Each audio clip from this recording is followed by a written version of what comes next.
tatay.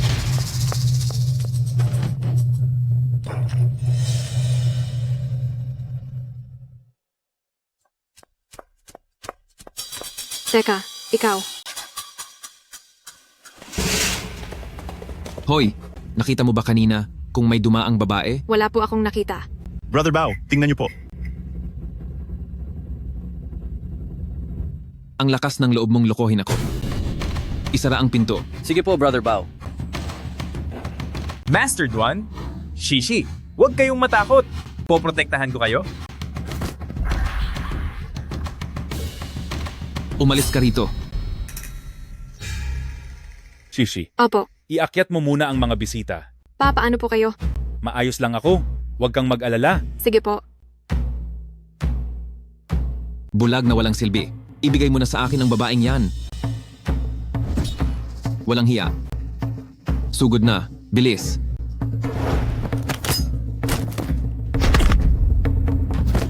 Sige na, sugod. Dali.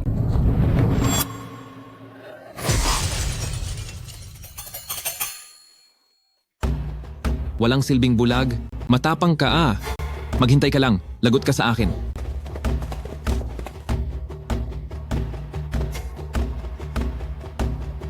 Miss, ayos ka lang ba? Salamat po kuya, ayos lang ako.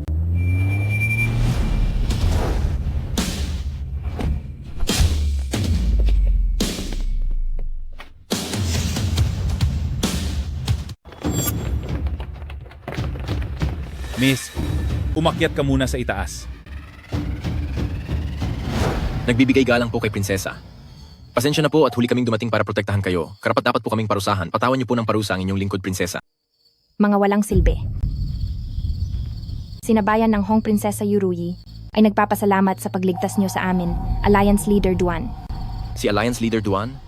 Siya ang dating pinuno ng Martial Arts Alliance. Ang tanyag na si Pikit Matang Vajra, nakilala bilang si Duan Ye. Prinsesa, nagkakamali po kayo ng kinikilala. Ayon sa mga usap-usapan, maraming taon na ang nakalilipas. Ang asawa ni Alliance Leader Duan ay nawala dahil sa kanyang mga kaaway. Matapos makapagiganti, namuhay siya ng tahimik kasama ang kanyang anak na babae. Ngunit, sa ilalim ng inyong counter, nakita ko ang sagisag ng Alliance na matagal nang nawawala. Prinsesa, nais ko na lang pong mamuhay bilang ordinaryong tao. Anumang sagisag iyan ay wala na pong kinalaman sa akin. May mga bisita pa po akong dapat pagsilbihan? Prinsesa, umalis na po kayo. Alliance Leader Duan, mula nang mamuhay kayo ng tahimik, ang grupong bayan ng Hong ng masamang sekta na sekta ng Azure Dragon ay lalong nagiging mapanganib. Pero, kung papayag po kayong bumalik, Prinsesa, wag na po nating pag-usapan iyan. May anak po akong dapat alagaan at hindi na ako babalik sa dati. ngunit, Gabi na rin po. Maari na po kayong umalis. kung ganoon, hindi na kita lalo pang iistorbohin. Hindi ligtas ang paligid na ito. Magpadala kayo ng mga tao na lihim na magbabantay rito. Masusunod po?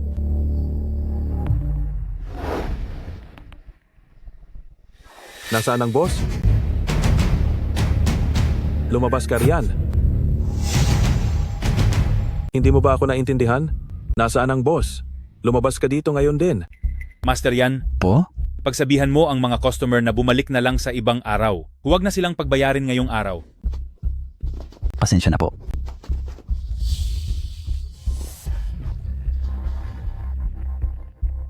Nandito ba kayo para magpamassage? Walang hiya ka?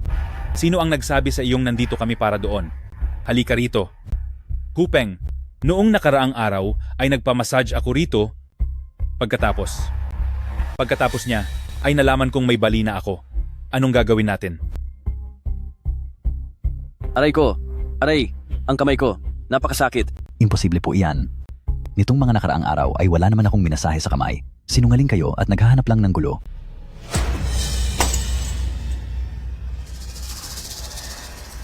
Master Yan, hayaan mo na. Mga sir, pasensya na po. Shishi, kunin mo ang pitaka.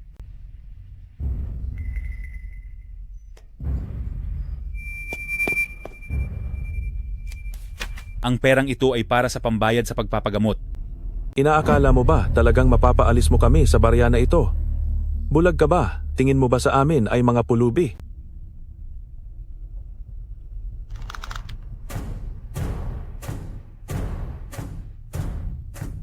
Pinunong prinsesa, may nanggugulo po sa massage shop. Tatay,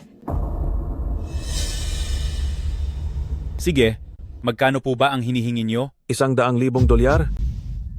100,000. 100,000? Hindi ba panloloko na yan? Nagbibiro lang kayo, di ba? Sa simpleng pilay, bakit aabot ng 100,000?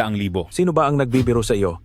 Ang 100,000 na ito ay hindi lang pambayad sa gamot, kundi para rin ito sa kaligtasan ng inyong tindahan. Maaaring magbayad kayo ngayon. O kaya, ay sisirain ko itong walang kwenta niyong tindahan. kuya, malapit na po akong magtapos sa pag-aaral. Hintayin niyo pong makatapos ako at pagtatrabahuan ko ang ibabayad sa inyo. Maaari po ba? Bakit pa kita hihintaying makapagtapos? Gusto mo bang maghintay rin ako hanggang sa makasal ka at magkaanak? Hoy! Brother Zoo, Brother Zoo. Brother Zoo, Bakit ka napakabastos?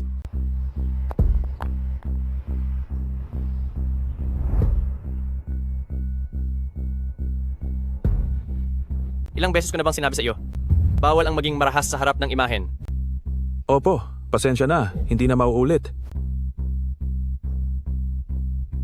Naku, pasensya na sa iyo, Hija. Maayos lang iyon, Brother Zoo. Wala iyon. Talagang mainitin lang ang ulo nitong mga kabataan. Siya ba ang anak mo? Opo, siya nga po. Ganyan ba? Pagod kami sa buong araw. Kaya imasahin niyo kami ng maayos. Hindi mo na kailangang magbayad. Walang problema, sige po. Hoy, Master Yan, ayusin mo na ito, sige na. Sandali. May isa pa akong kondisyon.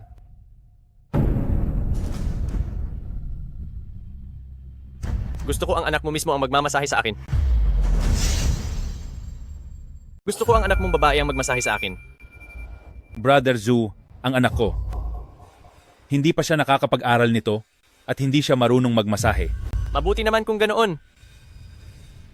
Mas gusto ko ang walang karanasan. Ha ha ha ha ha, gusto ng ating Brother Zoo ng mga bata pa. Ang babaeng ito ay halatang napakabata pa, ha ha ha ha. Ako na po ang magmamasahe. Shishi, hindi ka pa sanay dyan. Pa, ayos lang po, kaya ko ito. Brother Ju, maaaring hindi po gaanong maganda ang masahe ko. Pagpasensyahan niyo na po. Walang anuman.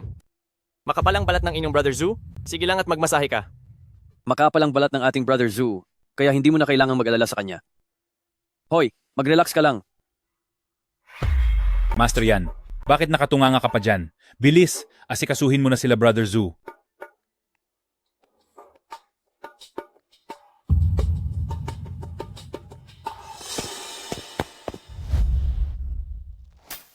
Shishi ang pangalan mo, tama? Opo, May boyfriend ka na ba? mayroon na po akong boyfriend. Masyado kang mahiyain. Siguro ay hindi ka pa talaga ginalaw ng boyfriend mo, no? Mukhang hindi ka pa naman nagagalaw ng boyfriend mo, no? Hindi pwede. Hindi pwedeng malaman ni Papa ito. Kapag nadala si Papa sa galit, siguradong ang mga masamang taong ito ay gagawa lang ng gulo. Anong nangyayari? Wala lang. Kung ganoon, magpatuloy na tayo.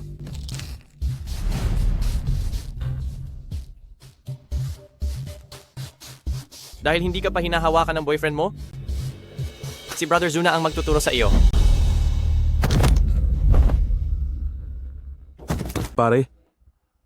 Pare, anong nangyari sa iyo? Bulag na ito. Gusto mo talagang parusahan kita. Umalis na kayo. Sa araw na ito, hindi mo na kami tatanggap ng tao. Master Yan, Po, iakyat mo na si Shishi. Pa, dali na aalis na po tayo, Shishi Shishi pa. Pa, bilisan mo na.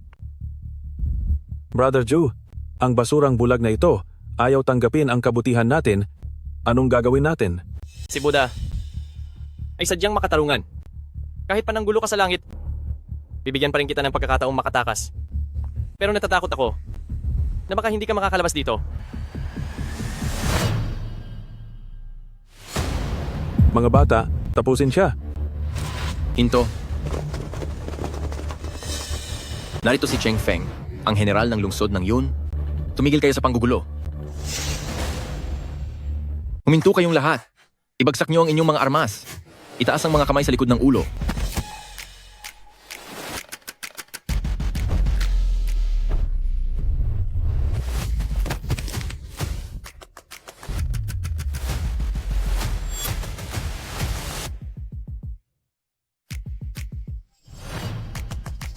Napakabigat naman ng inyong mga kamay. Paano na lang kung masaktan ang mga tauhan ni Dakilang General Cheng? Magsorry na kayo sa kanila. Paumanhin po sa inyo, General Cheng. Hindi lang marunong ang aking mga tauhan, medyo naging agresibo sila. Zusan, napakalakas ng loob mo. Ang lakas mong saktan ng mga tao ko. Dakilang General Cheng, bakit mo naman nasabi iyan? Sa larangan ng martial arts, hindi maiiwasan ang mga aksidente. Pero itong mga tauhan ni Dakilang General Cheng, bakit ang hihina nila? Paano nyo mapoprotektahan ang mga tao ng lungsod ng yun? Pagdating sa pagprotekta sa mamamayan, hindi mo na kailangang mag-alala. Nangako na ang Prinsesa Yuruyi na lilinisin ang mundo ng martial arts sa bayan ng Hong upang ibalik ang kapayapaan sa mga tao. Kung hindi ka naniniwala, Zhu-san, gusto mo bang maranasan ang matinding paninindigan ng prinsesa?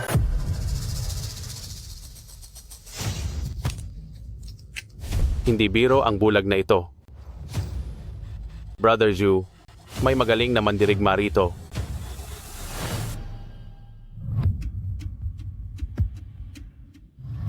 Dahil nagsalita na, si Dakilang General Cheng, hindi na kami gagawa pa ng gulo. Layas!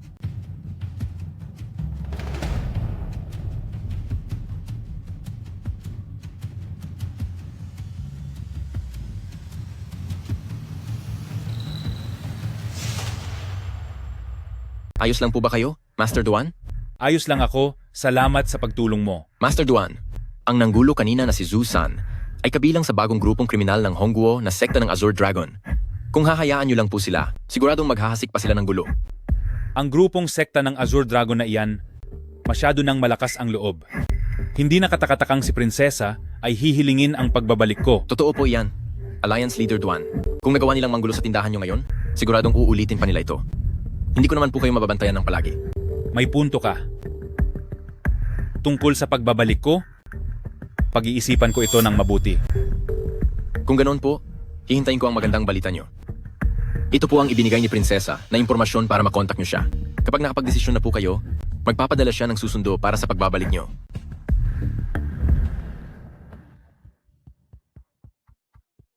Matagal na rin ang huling beses akong nakatagpo ng babaeng ganito kagusot. Dapat ko siyang makuha. Pero mukhang mahirap pasunurin ang bulag na iyon. Sinong nagsabi na siya ang kukunin ko? Gagamitin ko ang mahahalaga sa kanya. Brother Zhu, nahanap na po namin. Ang anak ng bulag na iyon ay nag-aaral sa isang universidad sa silangan ng lungsod. Sa pagkakataong ito, siguradong makukuha ko ang gusto ko sa kanya.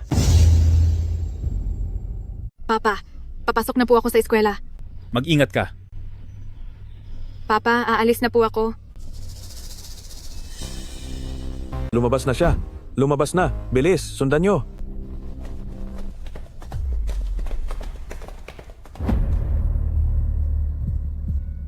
Master Duan, bakit ka huminto?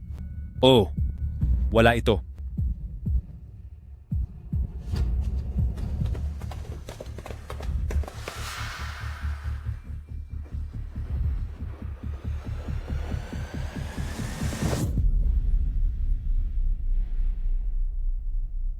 Brother Zhu, ang batang babae na gusto mo, dinala ko na sa'yo. Tingnan mo, niwala siyang kahit isang galos.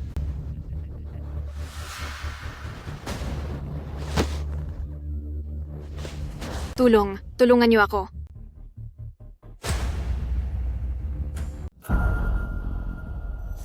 Tingnan niyo ang sarili niyo.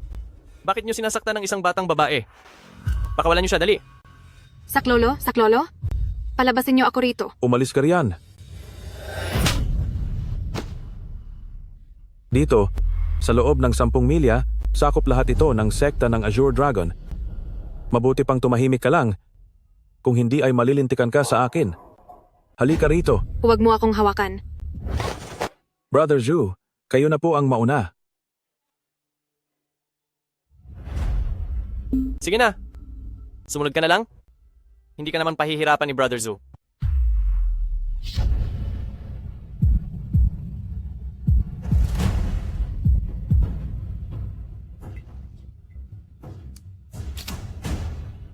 Interesante. Gusto ko ang mga hamong ganito.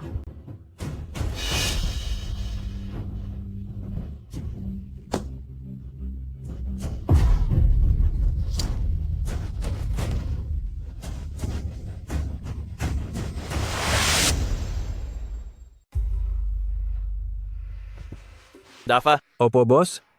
sige, parusahan muna si Dalagita. Pagkatapos ay ipadala ang videong na-record sa kanyang ama. Masusunod po.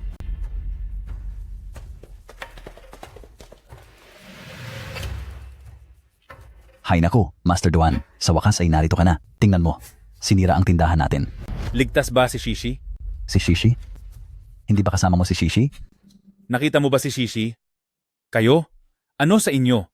Nakita niyo ba si Shishi? Manager, tingnan mo ito. Telepono ba ito ni Shishi?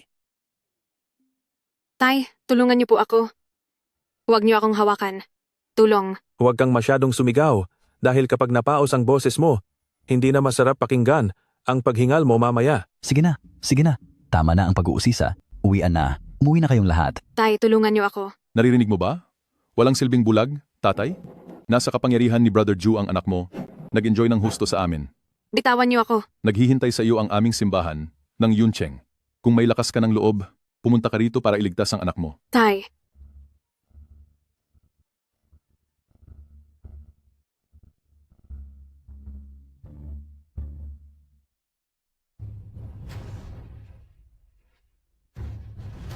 Lumabas na si Pikit Matang Vajra. Sabihan ng lahat, itigil ang stock market sa loob ng 3 araw para salubungin ang pagdating ni pinuno ng Alyansang Wulin. Opo, masusunod po. Ano? Ano ang sabi? Nagbalik na si Pikit Matang Vajra. Kapag nakapikit si Vajra, iniingatan niya lamang ang sarili. Ngunit sa sandaling magalit si Vajra, pupurol na ang lahat ng masamang loob.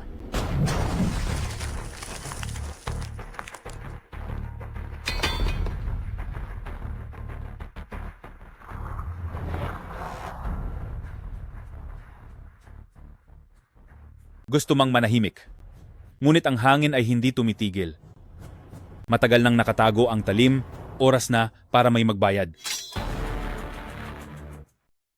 Panginoon ko, may nagawa po akong masama sa isang inosenteng dalaga. Nakakaramdam ako ng pagkakasal. Nagkasala po ako. At ako po ay nagkukumpisal sa inyo.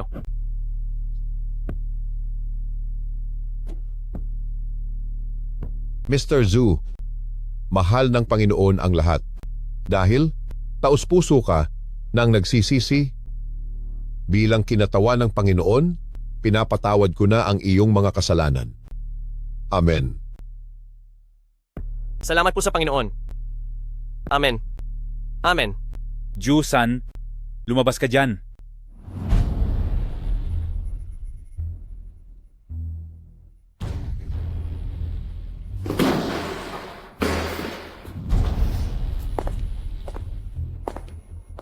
Narito lang ako. Hindi mo ba ako nakikita?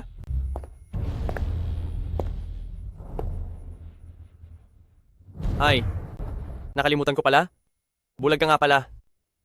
Kaya talagang wala kang makikita. Bulag nga talaga siya. Tama. Ibalik mo sa akin ang anak ko nang walang galos at baka hayaan ko pa kayong makaalis ng buhay. Ang anak mo? Wala na siya. Pero huwag kang mag-alala. Pinaramdam ko naman sa kanya ang maging masaya. Pinaramdam ko sa kanya ang maging isang tunay na babae. Sinisiguro ko sa iyong wala siyang pinagsisisihan. At isa pa, ang anak mo, napakaganda niya.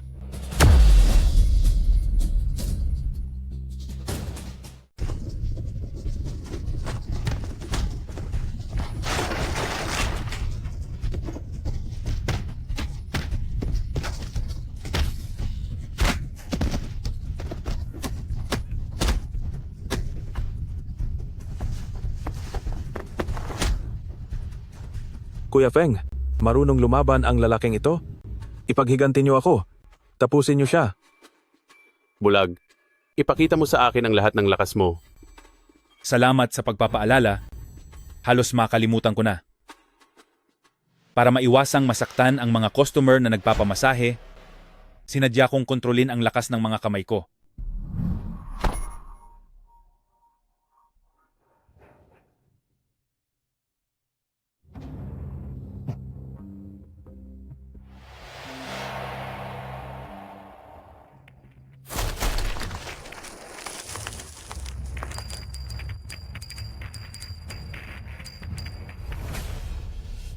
Ngayon, maari ko na kayong turuan ng leksyon. Ganyan nga.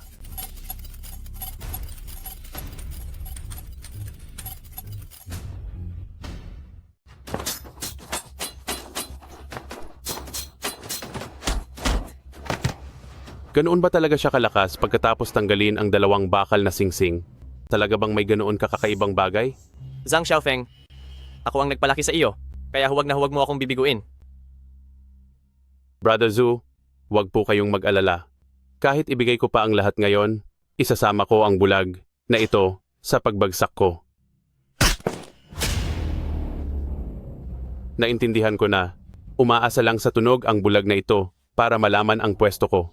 Sandafa, bilis, gumawa kayo ng ingay.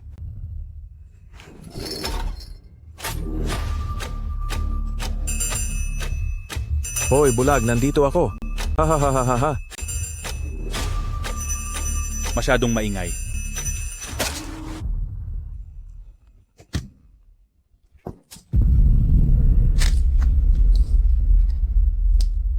Bulag, hindi mo akalain no, na sa mga kamay ko kababagsak ngayon.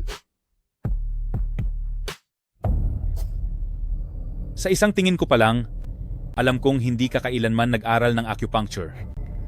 Anong ibig mong sabihin? Ang bahaging tinusok mo ay tinatawag na puntong kihay. Ito ang bahaging naglalabas ng potensyal ng isang tao. Ano?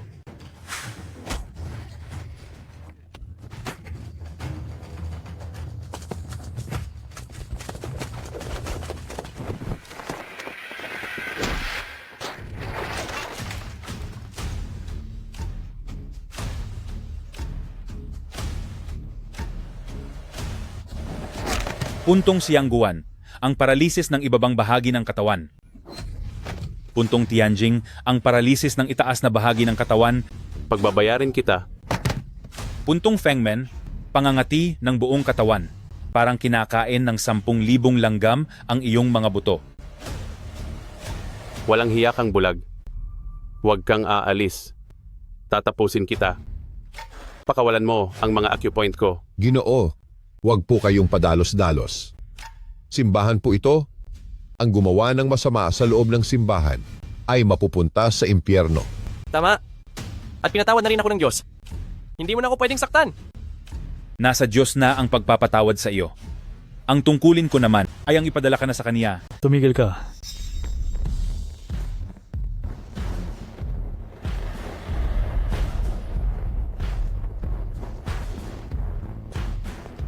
Tumigil ka. Sinong may lakas ng loob na gumulo sa teritoryo nating mga kanluranin? Sino ka? Prinsipe ng kanlurang bansa, James.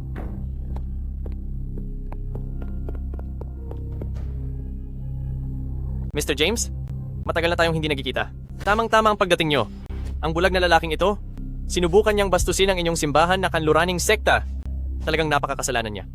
Ang tanging layunin ko rito ay ang ipaghiganti ang anak ko. Wala akong intensyong kalabanin ang kanluran. Ang sekta ng Azure Dragon, kung nasaan si Mr. Zhu, ay katuwang namin sa kanluran. Kung kakalabanin mo siya, para mo na rin kaming kinalaban. Sino ang maglalakas loob na protektahan siya? Walang ititirang buhay. Pinapayuhan kitang mag-isip bago kumilos. Ang hawak ng mga tauhan ko na taser ay may 50,000 volts ng kuryente. Kahit gaano ka pa kagaling sa martial arts, isang tama lang nito ay siguradong hihimatayin ka. Bukod pa riyan ay may sugat ka pa, kaya huwag ka nang magpanggap na malakas. Dahil natalo mo na ang lahat ng tauhan ni Mr. Zhu, pakawalan mo na siya. Hinding-hindi maaari. Ibalik niyo sa akin ang anak ko. Mr. James, bakit ka pa nakikipag-usap sa kanya? Dali, kuryentehin mo na siya. Gusto ko siyang makitang gumagapang sa kahihiyan. Gawin ang gusto ni Mr. Zhu. Kumilos na kayo.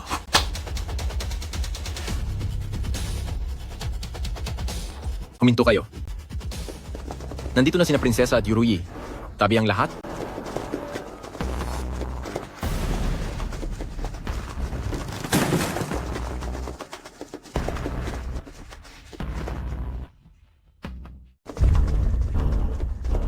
Bakit narito ang prinsesa? May malaki tayong problema ngayon. Mr. James, Isa kang mataas na prinsipe ng kanluran. Bakit may oras ka pang pumunta rito sa bayan ng Hong? Para lang suportahan ng isang hamak na kriminal? Sino ang tinatawag mong kriminal? Ako ang pangatlo sa pinakamataas na pinuno ng sekta ng Azure Dragon at malapit na kapatid ng pinuno namin. Si Mr. James ay kasosyo ng aming sekta ng Azure Dragon, kaya kung tutulungan man niya ako, may problema ba doon? Tama siya. Mayroon akong diplomatic immunity rito sa bayan ng Hong. Sa aming teritoryo. Walang sino man pwedeng manakit sa kahit sino nang walang pahintulot ko.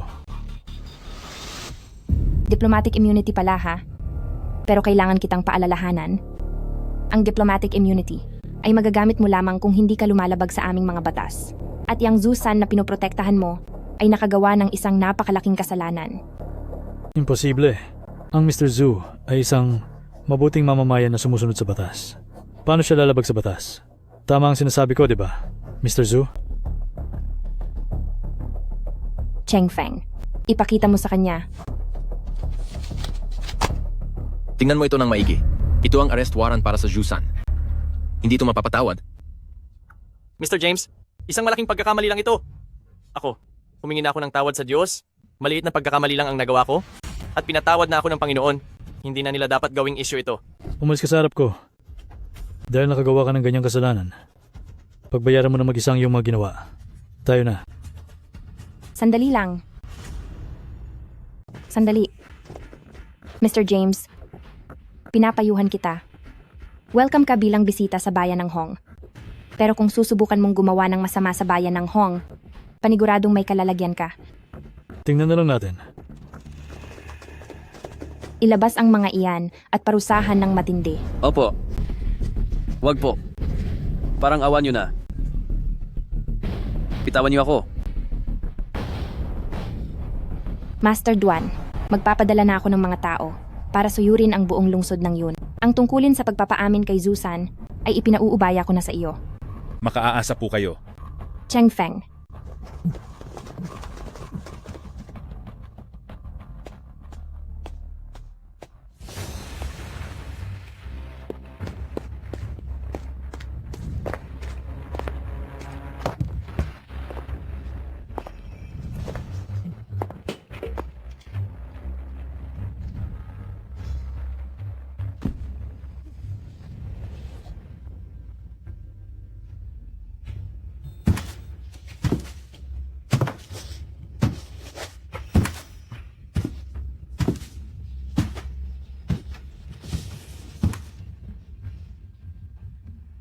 Kung gusto mong mabuhay, sumagot ka ng totoo.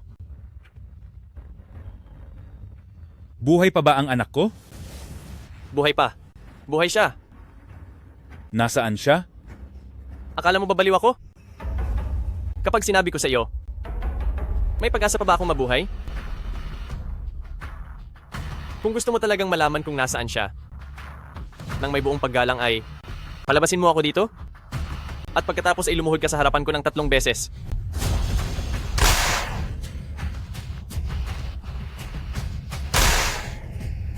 Uulitin ko ang tanong ko. Nasaan ang anak ko? Kapag tinapos mo ako, hindi mo na makikita ang anak mo habang buhay.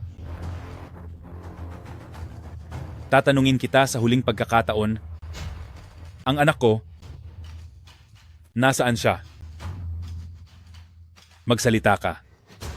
Sasabihin ko. Sasabihin ko na. Ang anak mo, ibinigay ko na siya kay pangalawang kuya. Kay pangalawang kuya? Siya ang anak ng gobernador ng Feng City. Ang panganay ni pamilyang Shen, si Shen Zhanghua, pangalawang pinuno ng sekta ng Azure Dragon, at ang matalik na kaibigan at kapatid ng pinuno. Bakit niya binili ang anak ko? Si pangalawang kuya Shen, patago siyang nagpapatakbo ng isang sikretong subasta. Sinasabi nilang para ito sa kawang gawa. Pero ang totoo ay puro kakaibang kalakal ang ibinibenta niya doon. Gaya ng, halimbawa? Anong halimbawa? Gaya ng, magsalita ka. Halimbawa na lang ay mga taong pinutulan ng mga paa at kamay. O kaya naman mga batang babae na ginagawang parang alagang hayop.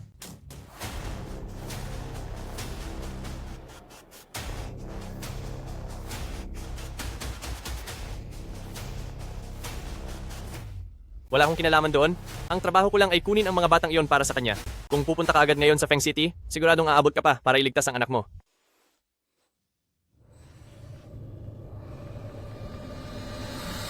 Huwag mo akong tapusin. Huwag mo akong parusahan.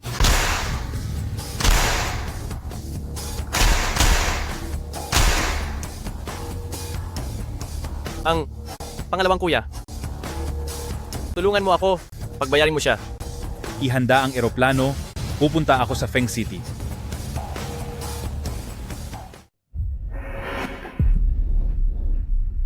Sinong gumawa nito? Sa inyo po, President Shen. Siya ay binugbog ng isang may-ari ng massage shop. Alam ko ang ugali ni Jusan. Pero ang tauhan niyang si Zhang Xiaofeng ay isang bihasang fighter. Dahil natalo niya pati si Zhang Xiaofeng, siguradong hindi ordinaryong tao ang may-aring iyon. Ang may-ari ng massage shop na si Duan Ye. Siya ang matagal nang nagretirong martial arts leader na kilala bilang Bimom Jingang.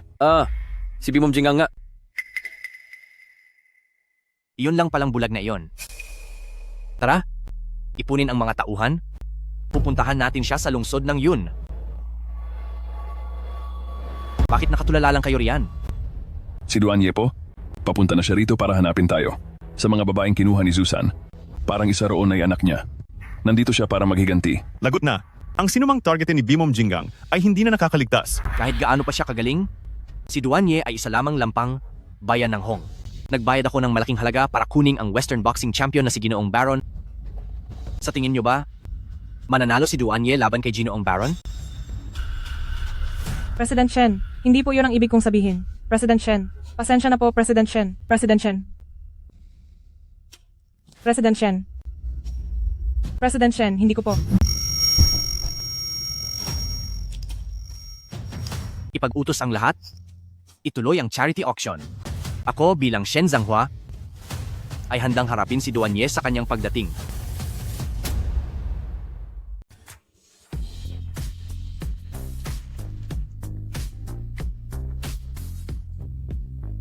Tara na.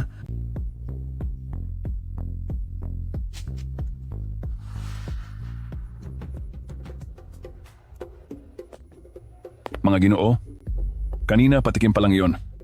Ngayon naman ay ang tunay na simula ng ating charity gala. Hali kayo, ipakita na ang ititinda sa entablado.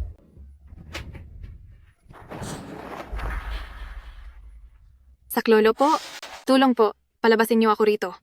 Saklolo po, tulong po, pakawalan niyo ako. Pakawalan niyo ako rito. Tumahimik ka. Huwag kang malikot. Sabi niyo mayroon kayong pambihirang ititinda rito, pero ordinaryong babae lang pala ito. Oo nga, niloloko niyo ba kami?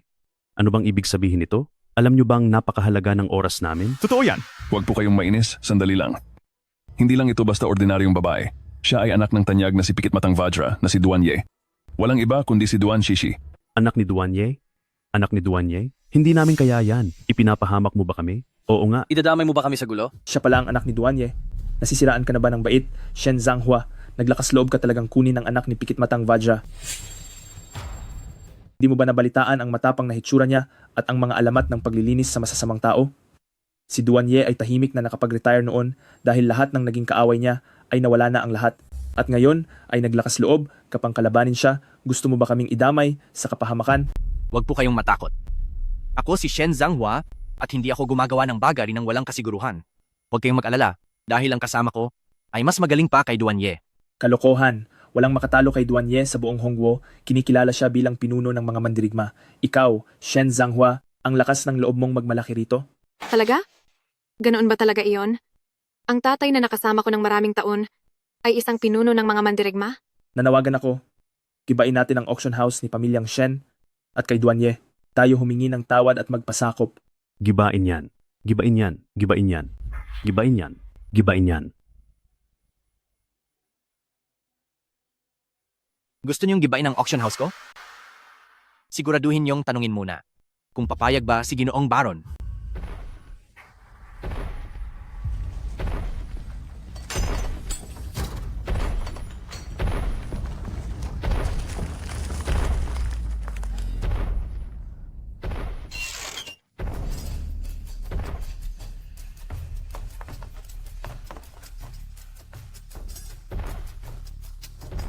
Ginoong Baron ay 10 beses nang nanalo bilang boxing champion 3 suntok lang ay kaya niyang magpabagsak ng isang elepante.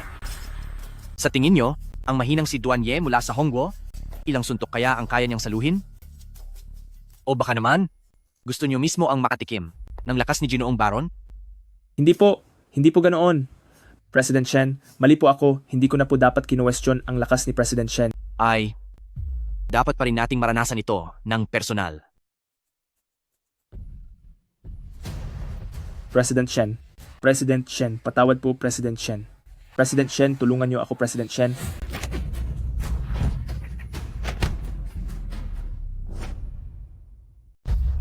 Ibang klase talaga si President Shen at nakuha pang imbitahan ang Boxing King na si Baron para tulungan sila. Tama ka.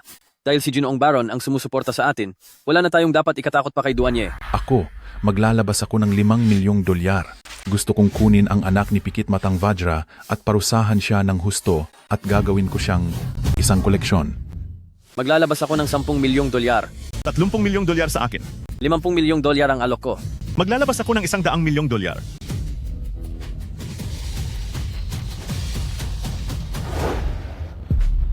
Kapag napagkasunduan na ang bibili, ikulong ang batang iyan ng 3 araw para lumabas si Duan Ye. Sa oras na yon, tuluyan ko nang tatapusin si Duan Ye na iyan. Opo, naiintindihan ko.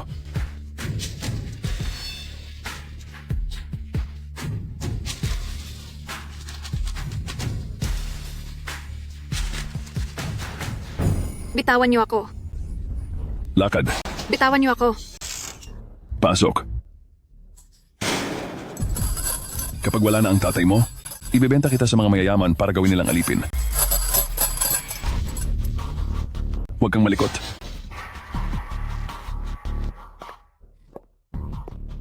Ayos ka lang ba? Ayos lang ako. Huwag kang mag-alala. Siguradong ililigtas tayo ng tatay ko mula rito. Pero, alam ba ng tatay mo na narito ka? Siguradong alam niya. Hello? Prinsesa Rui. Nandito na ako sa nightclub na pinapatakbo ni Shen Zhanghua. Nagtatago si Shen Zhanghua sa underground auction house sa ilalim ng nightclub, pero maliban sa tauhan niyang si Choulong, walang nakakaalam ng lagusan ng auction house na iyon. Naiintindihan ko. Hahanapin ko siya.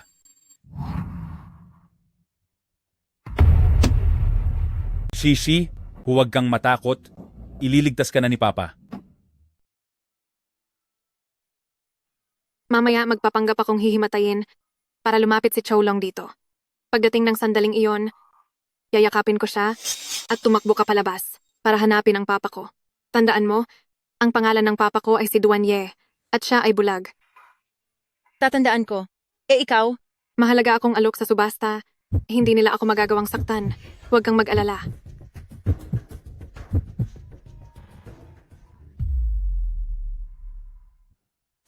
Tulong. Kuya Choulong, hinimatay si Shishi. Tulungan niyo kami. Ano? Hinimatay si Duan Shishi? Opo, Kuya Choulong. Kapag may nangyaring masama sa kanya, siguradong paparusahan ka ni President Shen. Naku po. Tingnan ko nga. Lumabas ka riyan.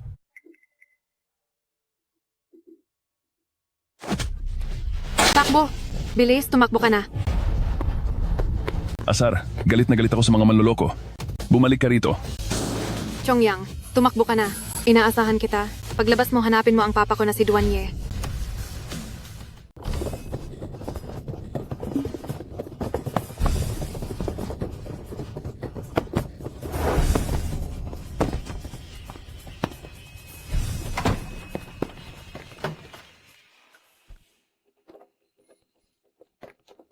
Bilis, bilisan nyo.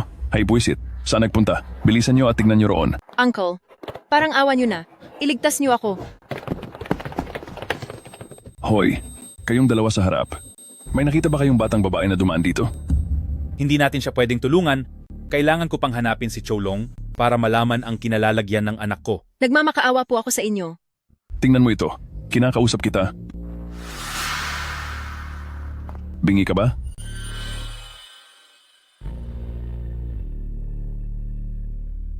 Wala kaming nakita. Anong batang babae? Talagang wala kayong nakita? Sinasabi ko sa inyo, Hindi man ako ganoon katalino, pero kapag may nangahas na lokohin ako, magkakaproblema talaga tayo. Talagang wala akong nakita. Baka tumakbo na siya sa unahan, tayo na. Sandali, kuya. Huwag ka munang umalis. Mukhang kahina-hinala yung batang babae na kasama nitong kaminero. Hindi ba natin sila tatanungin ng maigi? Ha? Oo nga. Sino ang batang babaeng ito?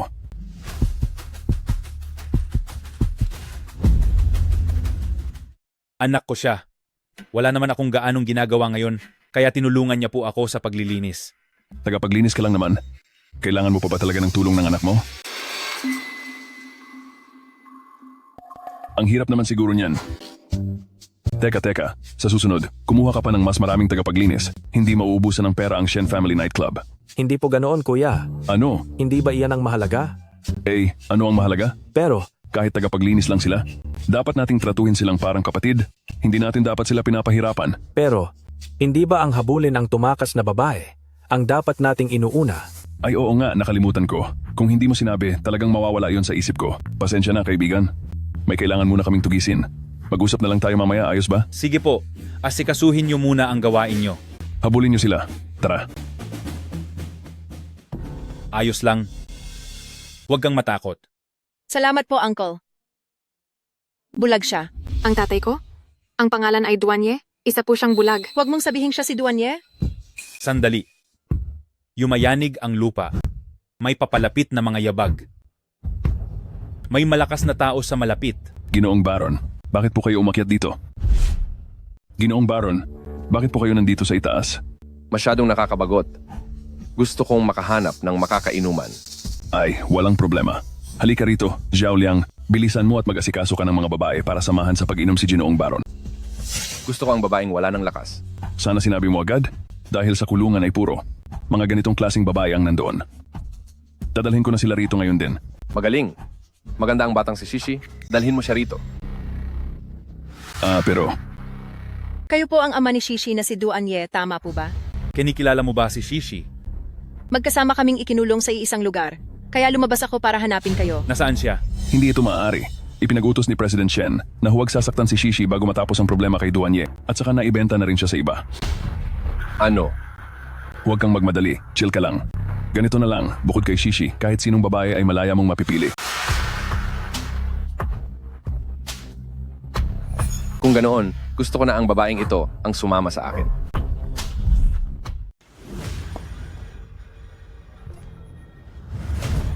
Naghahanap ka ba ng gulo? Sandali lang.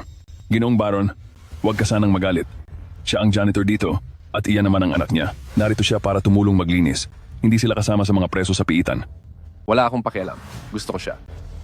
Kapag nagsimula na ang gulo, bilisan mo ang pagtakbo, iligtas mo si Shishi. Mukhang napakalakas niya. Siguradong hindi mo siya matatalo. Huwag kang mag-alala. Tumakbo ka lang. Sasamahan ka niya ngayon din. Hoy, kaibigan. Nagustuhan ni Ginoong Baron ang anak mo. Hayaan mo na siyang samahan siya. Hindi maaari. Anong sabi mo? Sasama lang naman siya kay Ginoong Baron na uminom. Ito, wala namang masamang mangyayari. Huwag mo na siyang inisin. Hanggat narito pa ako, hindi ko hahayaang may kahit na sinong humawak sa anak ko kahit katiting. Wala ka na talagang pag-asa. Hindi na kita matutulungan. Hindi pwede. Malaki ang tiwala sa akin ni Shishi. Kailangan ko siyang tulungan. Sandali lang. Ginoong Baron, sasama ako sa iyong uminom. Kapag ba sinamahan kitang uminom, ay hindi mo napapahirapan ang papa ko. Siyempre. Halika na, halika. Hawakan mo na ang kanyang kamay at kumapit kay Ginoong Baron. Sandali lang po. May gusto lang akong sabihin sa papa ko. Pagkatapos nito ay sasamahan ko na si Ginoong Baron. Bilisan mo at magsalita ka na. Bakit? Bakit ka pumayag sa kanya? Paano kung mapahamak ka? Kapag nagpatuloy pa ito, walang makakaalis sa atin dito. Kailangan ko muna siyang pigilan. Nasa kamay ni Cholong ang susi. Kaya bilisan mo at iligtas mo si Shishi. Pero paano ka? Uncle, mangako ka sa akin na kapag nahanap mo na si Shishi, ay ililigtas mo rin ako. Naiintindihan mo ba? Huwag kang mag-alala. Pagsisikapan kong iligtas ka.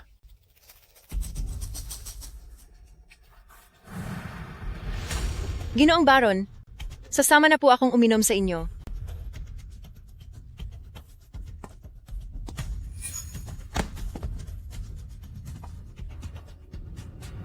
Kaibigan, salamat sa iyo. Kung hindi dahil sa iyo, siguradong magagalit si Ginoong Baron. Walang anuman. Gusto ko lang magtanong ng isang bagay. Sige lang, magtanong ka. Sasabihin ko sa iyo ang lahat. Nasaan si Ginoong Choulong? Ako ang personal na assistant ni Shen Zhanghua, ang pangalawang namumuno sa nightclub na ito, si Choulong.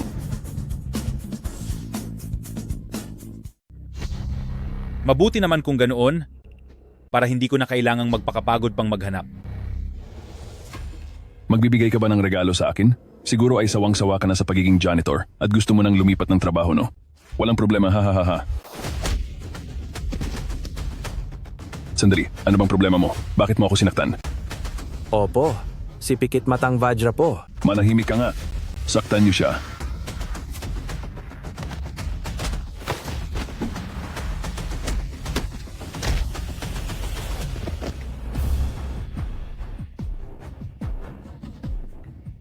Ginoong Baron, tulungan niyo po ako.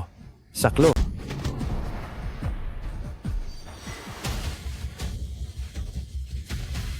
Ibigay mo sa akin ang susi ng selda. Sumuko ka na, dahil wala ring kwenta kahit nakuha mo pa ang susi. Isa ka lang namang mahinang lalaki mula sa Hongguo. Hindi mo kailanman matatalo si Mr. Balon. Tatanungin kita sa huling pagkakataon, nasaan ang susi? Tinatakot mo ba ako? Sabihin ko sa iyo, simula nang pumasok ako sa mundong ito, katapatan ang aking prinsipyo, at hindi ako natatakot sa kahit anong banta. Sandali lang. Yamang pareho naman tayong sibilisadong tao, hindi na natin kailangang maging marahas. Dahil mukhang tapat ka naman, heto ang susi, kunin mo na.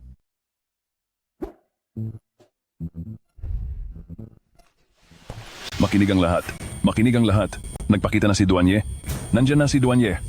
Lahat ng nightclub. Magbantay ng maigi. Maging alerto. Lahat kayo ay kumilos na. Siguraduhin hindi siya makakarating sa underground auction. Gawin ang lahat kahit anong mangyari.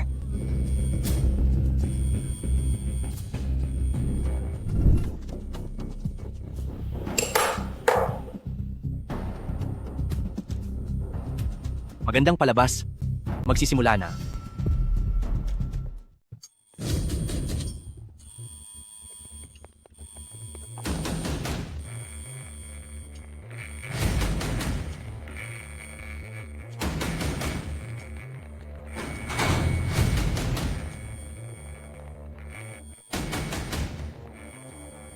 Bibigyan ko lang kayo ng isang pagkakataon.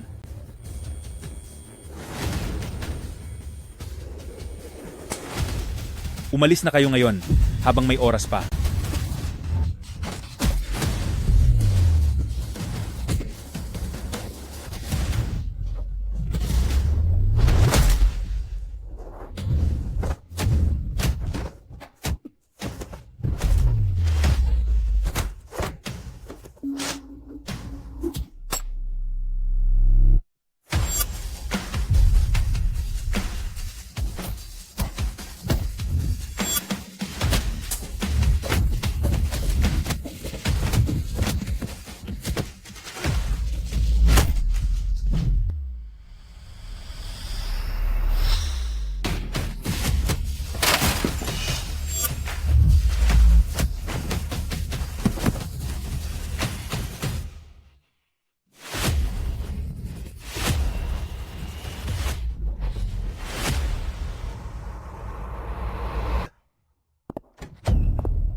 Ang galing? Hindi nga nakapagtatakang ikaw ang dating pinuno ng Martial Arts League, si Pikit Matang Vajra Duanye ka nga. Ang mga tauhan sa labas ay hindi talaga sapat para talunin ka. Huwag na tayong magpaligoy-ligoy pa. Ibalik mo na ang anak ko. Gusto mong makita ang anak mo? Dapat mo munang itanong kung papayag ba si Ginoong Baron.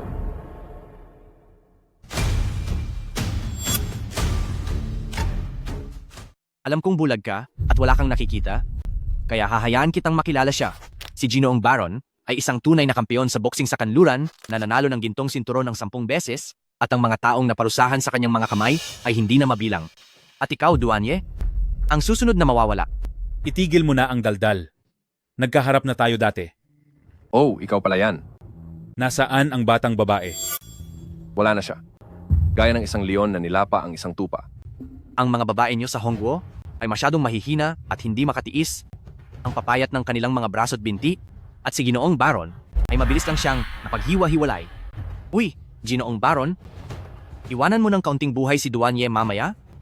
At sa mismong harapan niya, ay saktan mo ang kanyang anak? Sinisiguro ko na maririnig mo ang pinakamaganda at masakit na hiyaw sa buong mundo.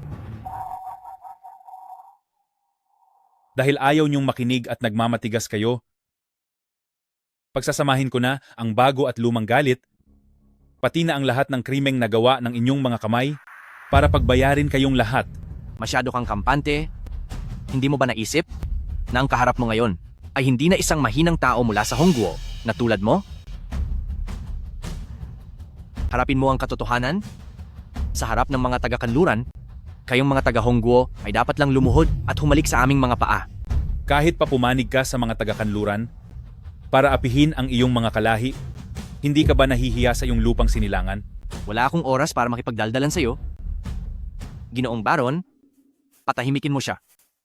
Walang problema.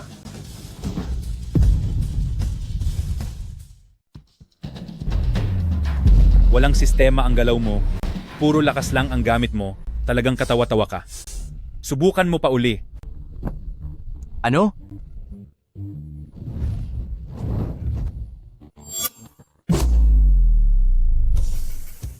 Masyadong malambot ang mga paa mo, ang bagal ng reaksyon mo, wala kahit isang maayos na galaw. Sa itsura mong iyan, gusto mong talunin ang martial arts ng Hongguo? Mananaginip ka lang ng gising. Masyado kang mahina. Halika pa. Lumapit ka rito. Akala ko ay napakagaling mo. Mukhang sadyang ganito lang ang mga taga-Hongguo. Mas mababa talaga kaysa sa mga taga-kanluran. Ang mga tira mo kay Baron ay walang talab. Tingnan natin kung paano mo siya matatalo. Hemp, ang taong ito ay napakatigas ng balat, hindi tumatagos ang lakas sa buto. Dapat gamitan ito ng acupuncture points para matalo. Tanggapin mo ito. Ito ang sayo.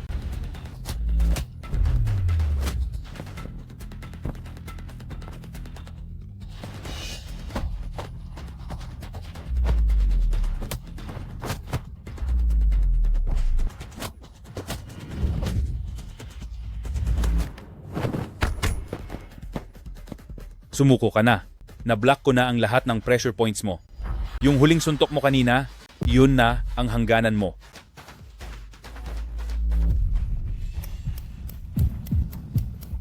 Ano?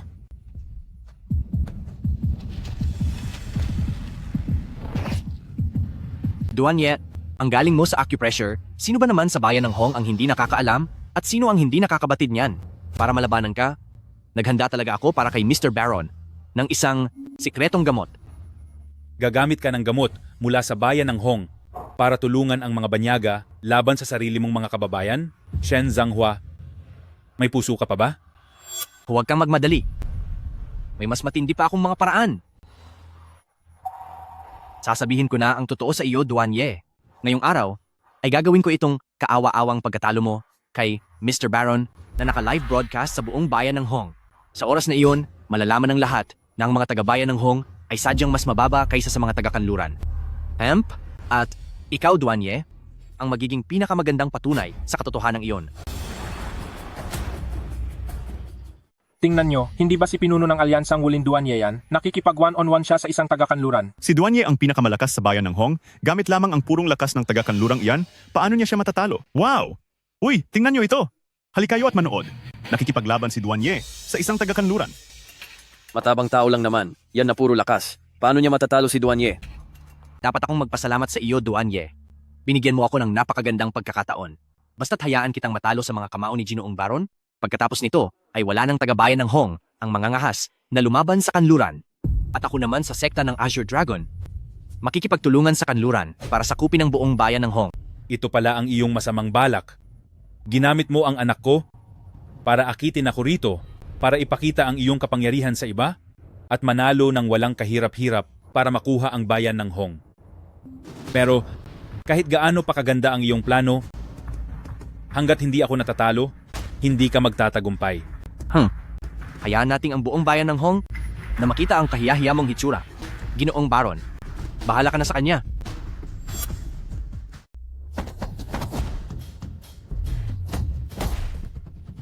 Humanda ka sa akin. Master Duan, nabalitaan kong dating masahista ka lang, dagdagan mo naman ang lakas mo. Sa konting lakas mong yan, na itatama mo sa katawan ni Ginoong Baron, wala siyang nararamdamang kahit ano.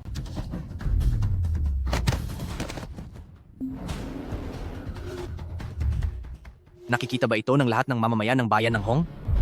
Ito ba ang sinasabi ninyong pinakamalakas sa bayan ng Hong? Sa harap ng kampiyon ng boksing mula sa kanluran, wala siyang laban at hindi man lang makaganti. Tanggapin niyo na ang katotohanan. Talagang mas mababa ang mga tao ng Hongguo kaysa sa mga taga-kanluran. Hahaha. Kung hindi siya matatalo ni Ginoong Duan, sino pa sa bayan ng Hong ang makakatalo sa kanya? Talaga bang ang mga tao ng Hongguo ay mas mababa kaysa sa mga taga-kanluran?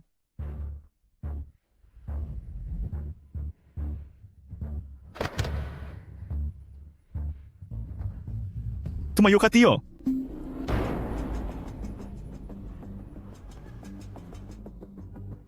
Tumayo ka. Tumayo ka. Tumayo ka.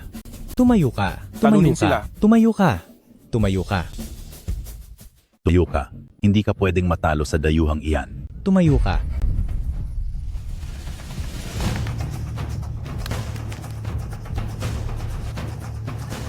Ano? Hindi pa ito tapos. Paano ito nangyari?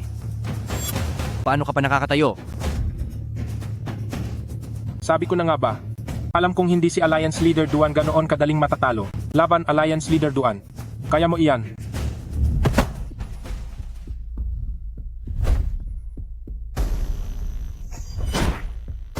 Hinding-hindi ako susuko. Dala ko hindi lang ang buhay namin ng anak ko, kundi pati ang pag-asa ng lahat sa bayan ng Hong. Tapusin niyo siya.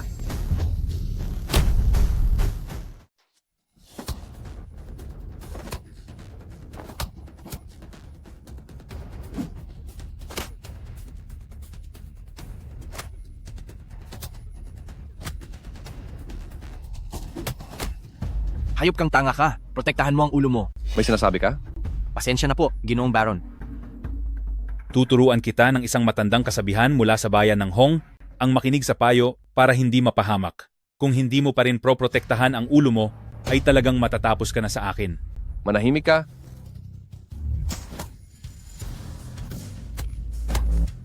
Sa kanang sentido.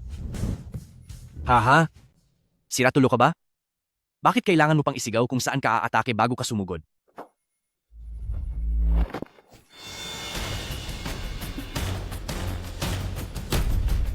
Natatawa mo ba ako, kaibigan?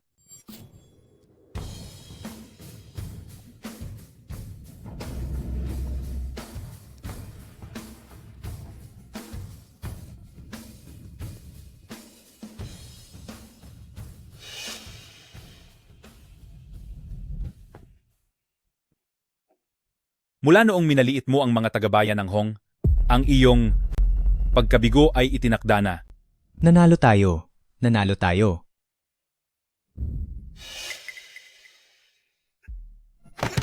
Ibalik mo sa akin ang anak ko. Dahil kung hindi, paparusahan kita ng matindi bawat 10 segundo. Hindi mo ba? Naisip na nanalo ka na talaga? Bakit hindi ba? Nagapi ko na ang lahat ng iyong mga tauhan. Tapos na ang laban na ito. Dapat ka nang sumuko. Oh? Talaga ba? Baka hindi mo malinaw na nakikita, kaya ipapaliwanag ko sa'yo. May nakakabit na sensor device sa katawan ko. Kapag may nangyaring masama sa akin, ang nakakabit na pampasabog sa anak mo ay sasabog. Lakad. Papa? Papa? Manahimik ka. Shishi. Ano ang balak mong gawin? Huwag kang matakot. Gusto ko lang makipagkasundo sa iyo. Isang buhay, para sa isa pang buhay. Mababaw na biro. Huwag kang malikot. Kapag gumalaw ka, sasaktan ko ang sarili ko. At kapag nasugatan ako, kahit kaunti, sasabog ang gamit na dala ng anak mo. Isa kang duwag na takot mawala. Hindi ako naniniwala na kaya mong gawin iyan. Kung hindi ka naniniwala, subukan mo. Huwag mong kakalimutan, hindi lang ikaw at ang anak mo ang narito, pati ang mga batang kinuha ko. Gusto mo bang sumugal? Walang hiya ka? Walang kinalaman ang mga bata sa atraso natin, pakawalan mo sila. Hindi pwede yan. Kung gusto mo silang iligtas, itapon mo ang sandata mo. Magbibilang lang ako hanggang 3. Isa. Dalawa.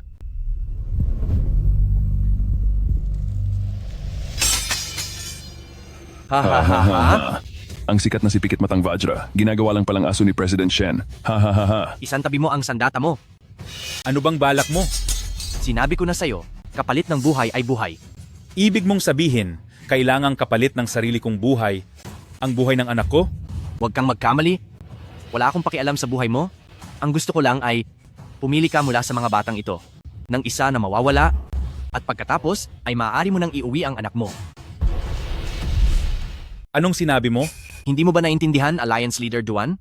Gagamitin natin ang buhay ng isang mahirap na babae kapalit ng buhay ng anak mo? Napakagandang deal nito.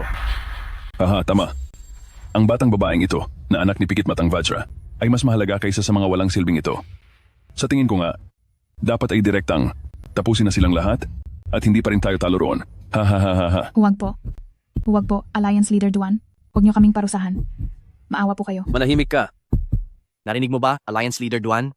May punto si Cholong na ang buhay ng isang mahirap na basura ay kapalit ng anak mo? Hindi ba sulit yon? Pag-isipan mong mabuti. Pagdating sa buhay, walang mataas o mababa. Hindi ako gagawa ng ganyang desisyon. Kung may kailangan kayo, sa akin kayo lumaban, huwag nyo silang idamay. Iniisip mo ba na nagbibiro lang ako? Ayaw mong pumili ha? Sige, ako ang pipili para sa iyo. Cholong, pumili ka para kay Alliance Leader Duan. Sige, sige. Titingnan ko. Oh, ikaw. Yung pinakamaingay kanina. Ang ingay mo. Siya na lang ang pipiliin ko. Huwag po, Alliance Leader Duan. Pakiusap. Iligtas niyo kami. Huwag kang malikot. Kapag gumalaw ka, sasaktan kita. Mukhang wala namang reklamo si Alliance Leader Duan sa napili natin. Cholong, gawin mo na. Sandali.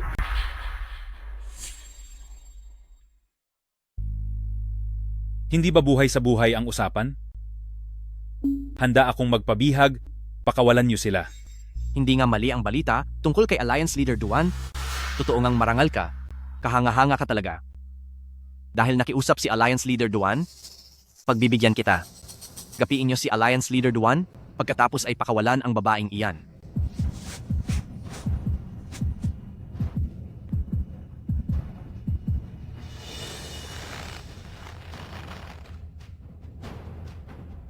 Paano naman ang iba?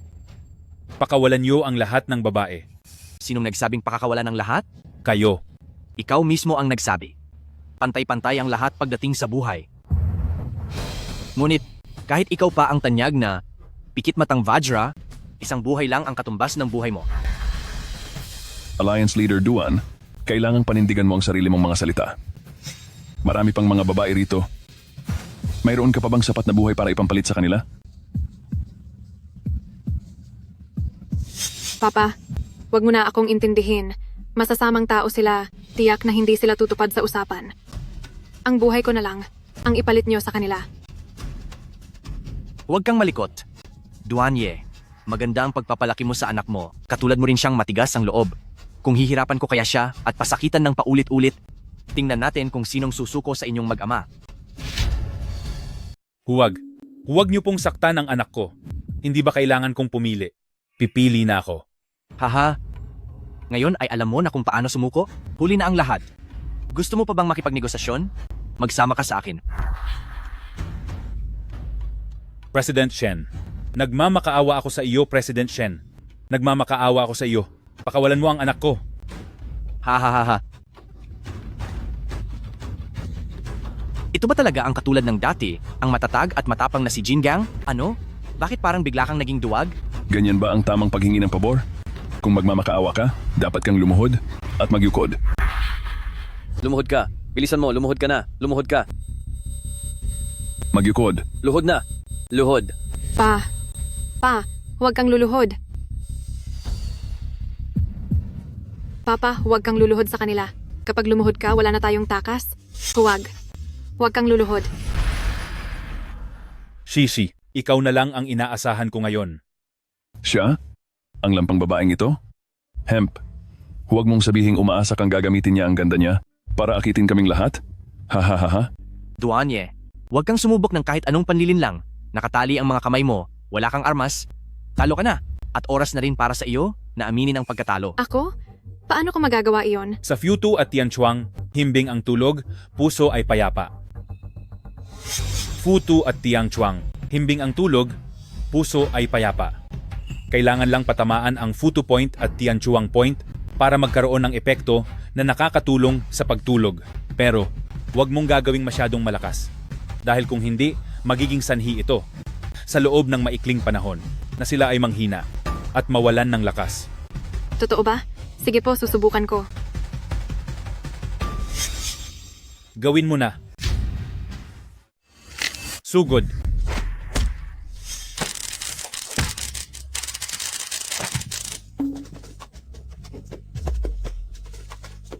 Papa,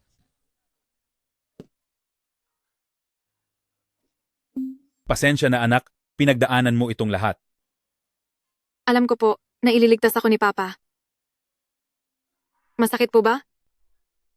Ano sa tingin mo, President Shen? Magaling ang kasanayan ng anak ko sa pressure points, di ba?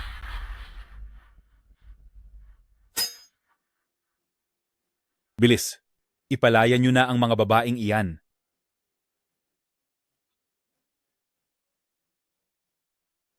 Hahaha. Gaya ng inaasahan mula kay Pikit Batang Vajra. Inamin ko, natalo mo ako sa pagkakataong ito. Ialis mo na rito ang anak mo. Hindi kita hahayaang makalusot ng ganoon lang. Naibalik ko na sa iyo ang anak mo, pati ang mga kinuha ko sa kulungan, ay pinalaya mo na rin. Ano pa bang gusto mo? Tatapusin ko ang kasamaan para sa mga mamamayan ng bayan ng Hong para hindi ka na kailanman makapanakit. Gusto mo ba akong galawin? May suot akong sensor device? Hahaha.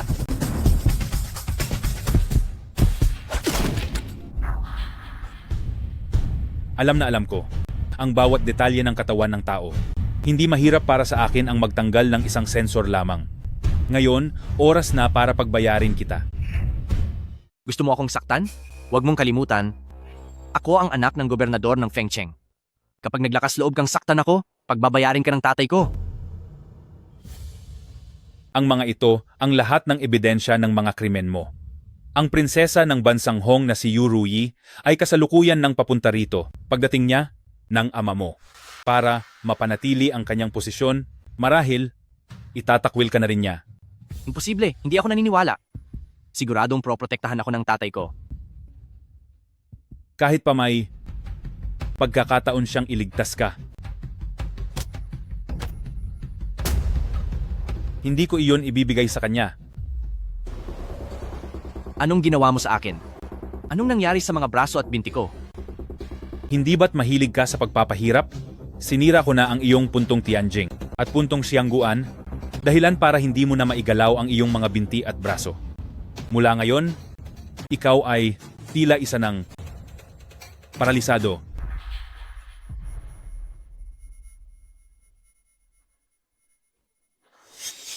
Shishi, uwi na tayo. Sige po.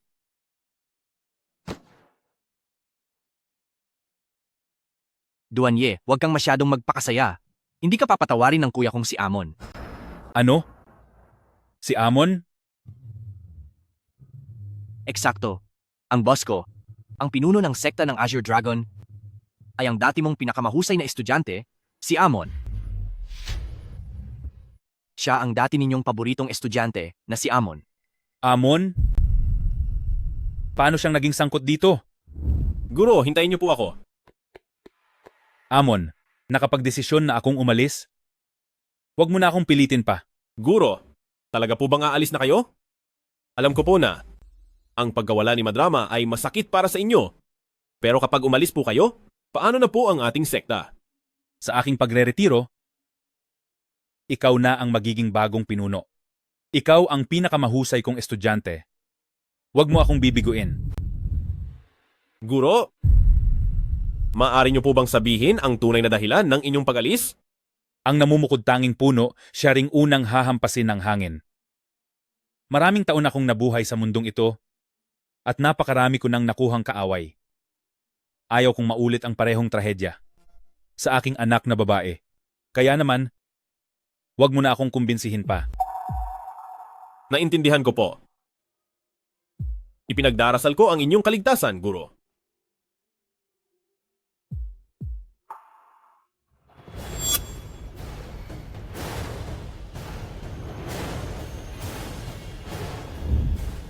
ipinagkatiwala ko sa kanya ang posisyon ng pagiging pinuno. Pero, ginamit niya ba ang buong sekta para sa masasamang gawain? Hindi mo inaasahan, di ba? Ang kulto na nanggugulo sa buong bayan ng Hong ay likha mo mismo, Duanye. Ang lahat ng ito ay dahil sa sarili mong pagkakamali.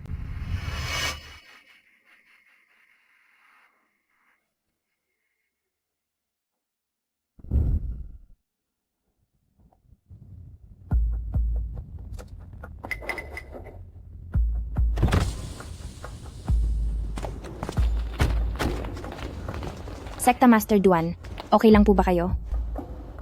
Tapos na ang lahat, ang mga susunod na mangyayari, ipinapaubaya ko na sa inyo.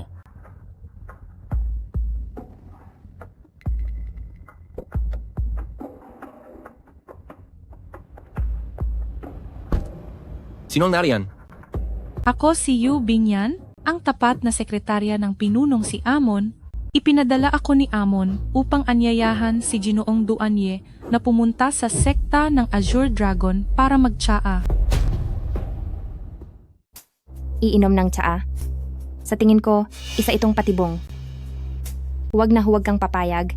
Siguradong trap ito. Kahit pa may trap, walang problema. Talagang balak kong bisitahin si sekta ng Azure Dragon. Ale, ituro mo na ang daan. Pa, hindi pwede. Siguradong may masama silang balak. Huwag kang mag-alala. Hanggat ligtas ka, walang makakatalo sa papa mo. Ang sekta ng Azure Dragon ay nagsimula dahil sa akin, kaya dapat ako rin ang magtapos nito. Kahit na isa pa itong mapanganib na imbitasyon, dapat pa rin akong pumunta. Sige po. Pa, kailangang gumalik ka ng ligtas.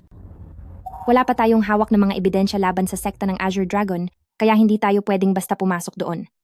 Sa oras na iyon, panatilihin mong bukas ang linya natin, at kapag nakakuha tayo ng ebidensya, makakapasok na kami para tulungan ka.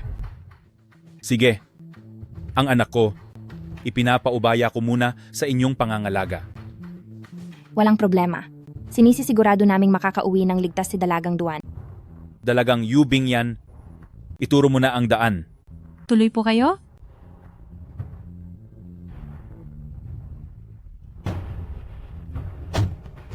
Lahat makinig sa utos ko. Isang team ang magbabantay kay Dalagang Duan Shishi para pumunta sa ospital para sa check-up. Ang iba ay sasama sa akin sa Kinglong Group para mag-abang at maging handa na rumesponde kay Alliance Leader Duan anumang oras. Opo. Hello? Nakuha niyo na ba si Duanye? Sige.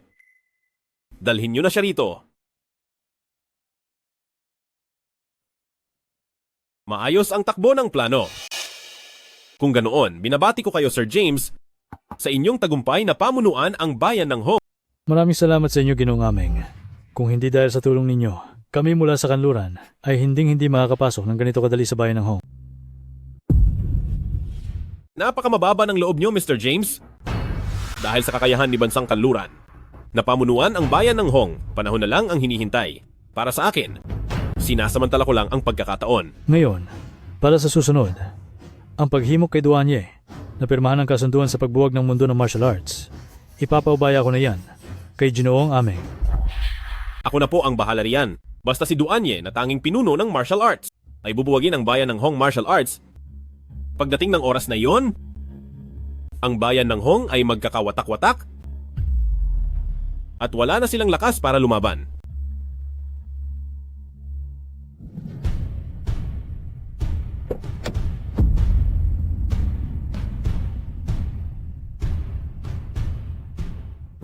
Ginoong Duanye, simula nang si Boss Ameng ang humawak sa sekta ninyo, pinalitan niya na ang pangalan nito bilang sekta ng Azure Dragon. Ngayon, dahil lumago na ang sekta ng Azure Dragon, hindi na lamang ito isang simpleng sekta, kundi isang malaking grupo na sumasakop sa industriya, pananalapi, at kabuhayan. Ang tatlong malalaking larangan, maituturing itong marangal na negosyo ng bayan ng Hong. Huwag mo akong bulahin sa matatamis mong salita. Kapag nakita ko na si Amon, saka ako magpapasya. Halika. Pasok po kayo. Ginoong Duanye. Naghihintay na po si Boss Ameng sa inyo.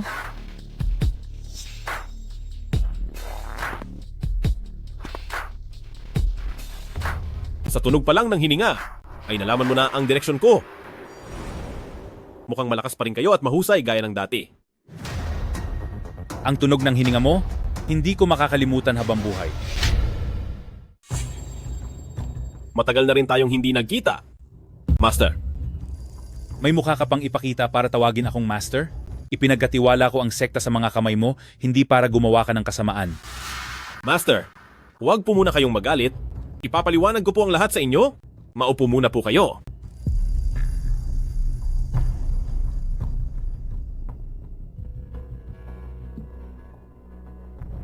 Master, alam ko kung bakit kayo nagagalit. Dahil lang naman ito sa ginawa ko sa sektang itinayo ninyo, na puno na ngayon ng iba't ibang klaseng tao, at naging kilala sa kasamaan, dahilan para masira ang pangalan nyo? Hindi ang pangalan ko ang inaalala ko, kundi ang mga mamamayan ng bayan ng Hong.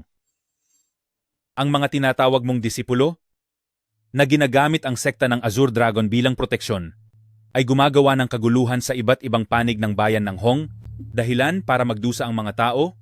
Ito ay isang malaking kasalanan. Master, masyadong makitid ang pananaw ninyo. Ang mga bagay na ito ay para sa aking dakilang layunin, at ang lahat ay isang sakripisyo lamang. Dakila, ang pag-api sa mga mamamayan. Para sa sariling kapakanan, yan ba ang tinatawag mong dakila? Siyempre hindi po. Ang tinutukoy kong dakilang layunin ay tungkol sa pag-iisa ng buong mundo ng martial arts. Pag-iisa ng martial arts world? Pag-isahin ang mundo ng martial arts? Tama. Isipin mo, ilang tao ang nawala nung pinag-isa ni Estado ng Qin ang 6 na bansa? Ang mga tao ngayon, kapag nababanggit ang tungkol kay Qin Shi Huang, ano ang reaksyon nila? Siya ang pinakadakilang emperador. Kaya naman, Master, ang maliit na krimen ay pinarurusahan, ngunit ang malaking sakop ay ginagawang pinuno. Ang mga mamamayang nadamay sa sekta ng Azure Dragon ay bahagi lang ng aking pag-iisa sa martial arts, isang kinakailangang sakripisyo. Puro kakalokohan. Paano mo maihahambing ang martial arts sa isang bansa? Kung hindi mo lang hinayaang gumawa ng masama ang sekta ng Azure Dragon, ay magiging maayos pa rin ang martial arts ng bayan ng Hong at hindi ito aabot sa ganitong kaguluhan. Maayos? Sa tingin ko ay wala itong patutunguhan. Master, gustong sakupin ng bansang kanluran ang lupain ng bayan ng Hong. Kapag lang pinag-isa ang martial arts at nagsama-sama ang lakas, doon lang tayo magkakaroon ng kakayahang lumaban sa kanila. Gumagawa ka lang ng dahilan para sa iyong mga kasamaan. Hindi na lang ako basta manonood habang hinahayaan kitang maghasik ng gulo. Walang anuman iyon, Master. Ayos lang. Bibigyan kita ng pagkakataong pigilan ako. Bilang pinuno ng Martial Arts Alliance, ikaw lang ang tanging may karapatan na buwagin ang martial arts ng bayan ng Hong. Kapag pinirmahan mo ang kasunduang ito, upang buwagin ang bayan ng Hong, ay kasunod na ring mawawala ang sekta ng Azure Dragon. Ako ay magiging isang tapat na negosyante na lang at hindi na makikialam sa mundo ng martial arts. Ano sa tingin mo? Napakaganda ng alok ko, di ba? Opo. Tila ito nga ang tamang paraan para maayos ito.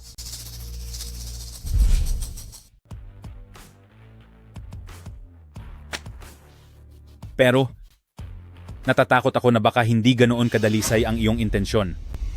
Ikaw?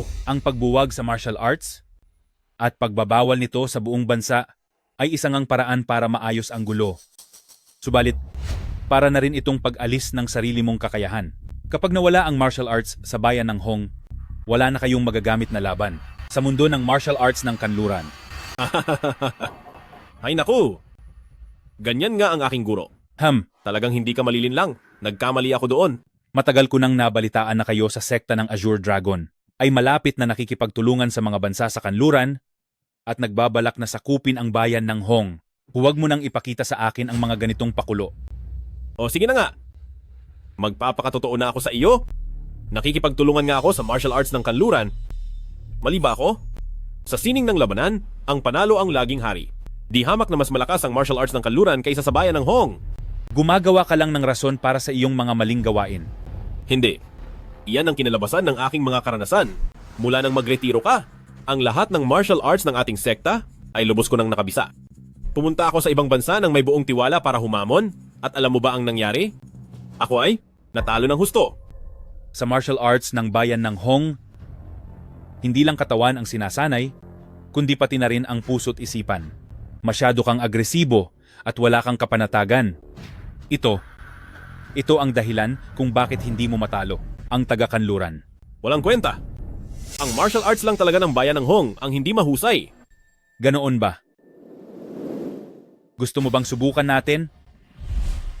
Mabuti naman. Matagal ko na rin gustong makipagsukatan ng galing sa iyo. Hindi bilang isang disipulo, kundi bilang iyong katunggali. Kung ganoon, dahil wala kang kahit na anong pagsisisi sa mga ginawa mo, mula ngayon ay hindi na kita itinuturing na disipulo. Sige. Kung itataboy mo na ako sa iyong sekta, hindi ba dapat ay mayroong kaunting seremonya? Ay, tama pala. Noong tinanggap mo ako bilang estudyante noon, inalayan kita ng isang tasa ng tsaa. Kaya ngayon ay aalayan muli kita ng isa pang tsaa. Sige. Pagkatapos inumin ang tsaang ito, wala na tayong kinalaman sa isa't isa.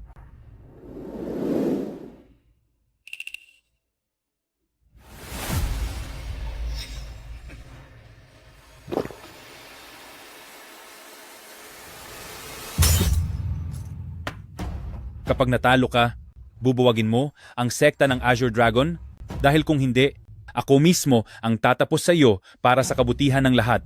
Walang problema. Kung matalo ako, nasa sa iyo na kung anong gagawin mo sa akin. Tanggapin mo po ito.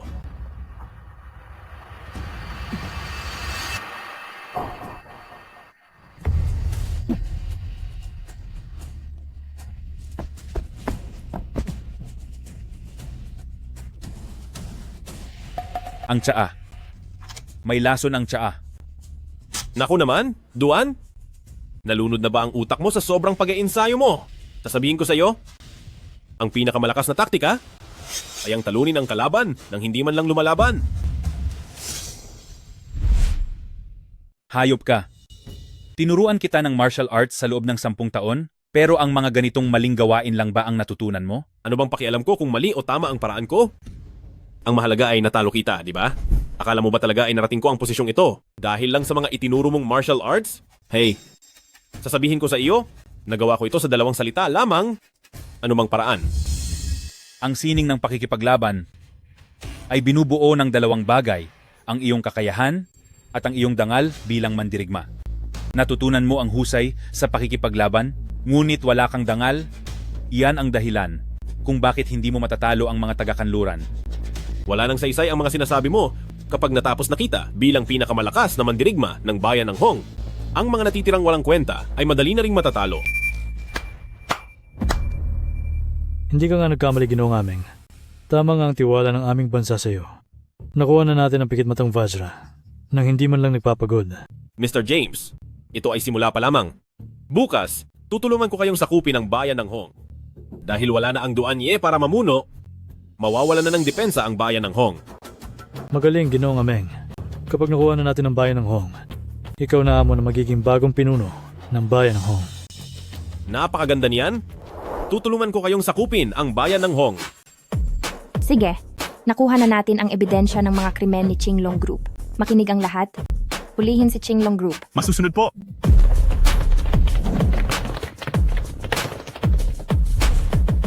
Ginoong Ameng, bilisan mo at tapusin mo na si Pikit Matang Vajra. Baka magkaroon pa ng kung anong aksidente. Sige po.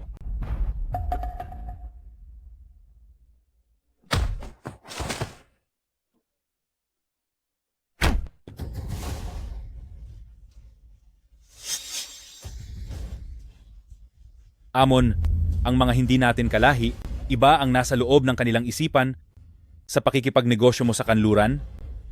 Hindi ka makakakuha ng pabor. Wala ka na sa mundo, pero gusto mo pa rin akong pangaralan. Hindi mo ba alam na hindi na ako ang taong minsan nang naligaw ng landas? Sasabihin ko ang totoo. Mula noong araw na magretiro ka, ay bahagi na ito ng pinaplano kong malaking hakbang. Pinlano mo ito? Ang ibig mong sabihin? Tama ka. Ako ang tumapos sa asawa mo.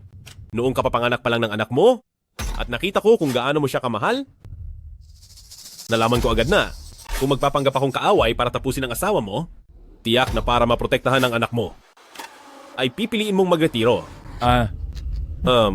Pagdating ng oras na iyon, Ang iyong posisyon bilang pinuno ay tiyak na sa akin na mapupunta. Walang hiya ka. Wala kang awa. Isa kang hayop kung hindi kita papagbayarin ngayon. Ako na si Duan Ye ay hinding-hindi matahimik. Anong balak mong gawin?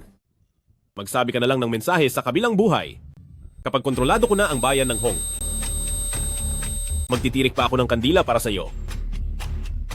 Huminto kayo. Sino iyan? Bayan ng Hong Prinsesa Yuruyi. Sino kayo? Princess ng Kahariang Hong, Yuruyi. Alliance Leader Duan, inumin mo muna ang gamot. Mr. James, natatandaan kong binalaan na kita. Kung susubukan mong galawin ang aking bayan ng Hong, tapos ka na. Kung ganoon, hindi na rin ako magpapanggap. Talagang bala kong agawin ang bayan ng Hong. Anong magagawa ninyo? Kahit pa ang pinakamalakas ng bayan ng Hong na si Pikitmatang Vajra ay hindi uubra kay Mr. Ramon. Sa lagay ninyong iyan, mahihirapan kayo makalabas ng buhay sa gusaling ito. Lahat, makinig sa utos. Dakpin si Amon. Opo. Gusto niyo ba akong hulihin? Kayong ilang tao diyan? Parang wala kayong alam sa tunay ninyong kakayahan.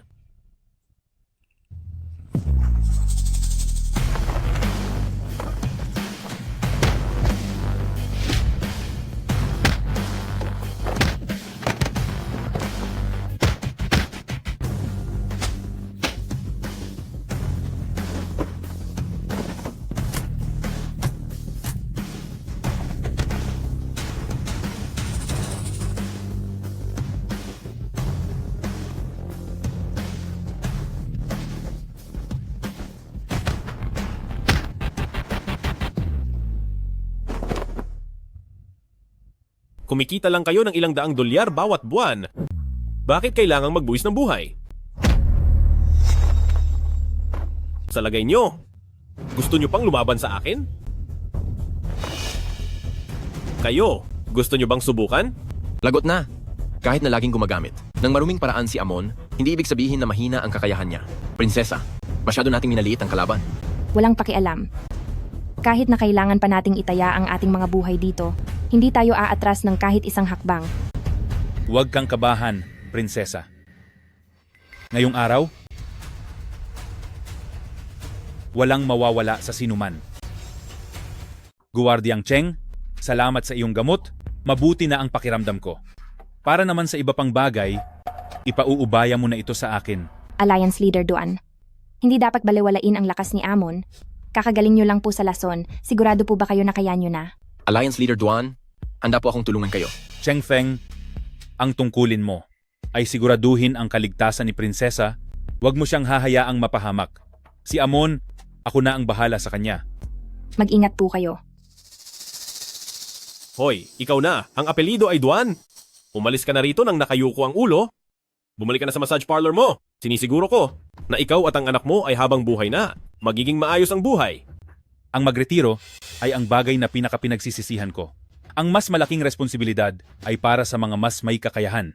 Bilang pinakamalakas sa bayan ng Hong, dapat kong pasanin ang pinakamabigat na tungkulin. Ngayong araw, tatapusin ko ang kasamaan mo upang muling maging pinuno ng martial arts sa bayan ng Hong. Titingnan natin kung hanggang saan ang galing mo. Heto ang para sa'yo.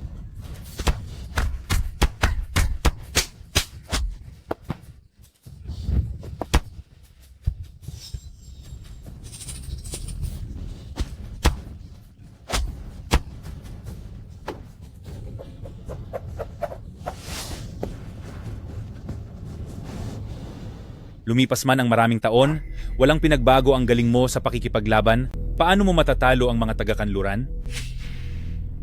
Lumaban ka na lang kung ano-ano pang sinasabi mo. Gusto mo ba talagang magkaparusa? Sige.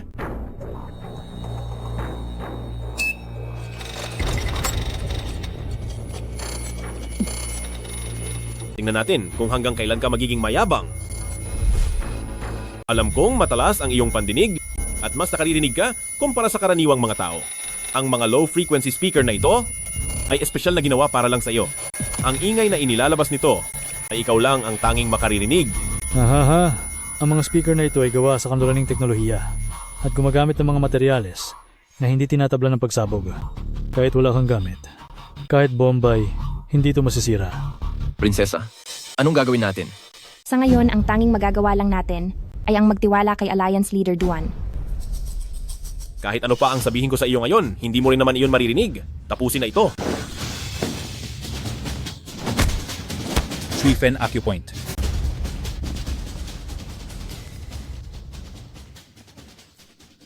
Ha? Napakagaling ng galing mo sa pagpindot ng acupoints. Ngunit sa tingin mo ba talaga ay wala akong paghahanda? Huwag ka nang lumaban pa. Pagkalipas ng 15 minuto, mawawalan na ng silbi ang iyong mga tainga. Sa oras na iyon, kapag hindi ka na nakakakita o nakakarinig, anong pinagkaiba mo sa isang punching bag? Ngayon, wala nang silbi sa akin ang mga speaker mo. Alliance Leader Duan ito ay. Ayaw kong maabala ang aking isipan ng mga tunog. Kaya minabuti ko ng takpan ang aking mga tainga. Uy! Nawawala ka na ba sa sarili mong pag-iisip? Inarangan mo ang sarili mong pandinig? Ano bang pagkakaiba niyan sa pagiging bingi? Walang hiya. Bakit pa ba ako nakikipag-usap sa isang bingi? Minsan, kailangan nating baliwalain ang mundo upang mas marami tayong makita. Amon, naituro ko na sa iyo ang lahat ng mga teknik. Halika, subukan mo sa akin upang masuri ang iyong natutunan. Paumanhin po sa aking pangahas. Amon?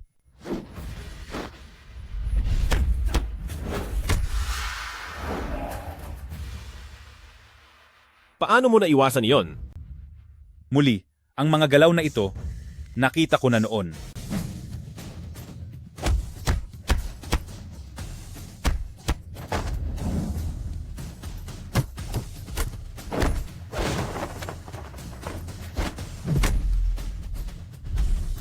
Hindi maaari.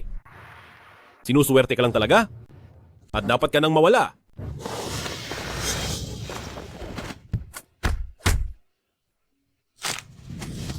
Isa pa.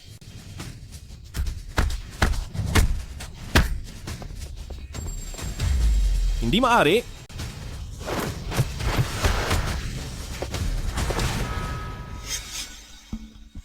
Bakit?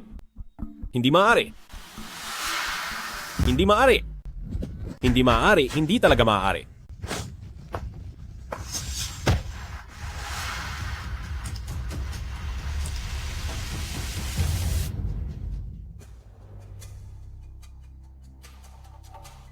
Walang hiya kang bulag pagkatapos kong i-unblock ang pressure points mo? Kahit hindi ka nakakakita at nakakarinig, paano mo naiiwasan ang mga pag-atake ko? Ang isang taong mahilig sa madayang paraan ay hindi na kailanman matututo ng tamang landas. Kahit na malakas ang kakayahan mo, pero sa loob ng maraming taon ay wala ka man lang naging pagbabago. Bilang guro mo, natural na alam ko ang bawat galaw mo. Hindi ako naniniwala.